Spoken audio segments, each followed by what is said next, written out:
તો નવસારીના ગ્રામ્ય વિસ્તારમાં ભારે વરસાદને પગલે જળભરાવની સ્થિતિ જોવા મળી। ગળદેવીના ભાટ ગામમાં ફરી વળ્યા વરસાદી પાણી અને ગામમાં ઘૂંટણસમાં પાણી ભરાતા લોકોના ઘરમાં પાણી ઘૂસ્યા છે। તો ઝીંગા તળાવને કારણે પાણીનો નિકાલ થતો ન હોવાનો ગ્રામજનોએ દાવો કર્યો છે। પાણીના નિકાલ માટે ઝીંગા તળાવની પાળ તોડવાની કામગીરી શરૂ અને તળાવની પાળ તૂટ્યાના થોડાક જ સમયમાં પાણી ઓસરી જવાની પણ સંભાવના। વરસાદ 2 દિવસથી પડતો હતો, વરસાદ પડતો હતો, પાણી આવે પણ નીકળી જતા હતા।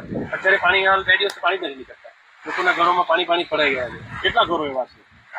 અત્યારે અહીંયા છે ને 10-15 ઘર અહીંયા છે ને, પેલી સાઈડ છે 15 ટોટલ 100-200 ઘરો છે ને એ પાણીમાં જ છે। અત્યારે અવર જવર થવાનું કેટલા પાણી ભરાઈ ગયા વિસ્તારમાં? અત્યારે ઘૂંટણ જેટલા પાણી છે, સવારે તો આખા કમર જેટલા પાણી હતા।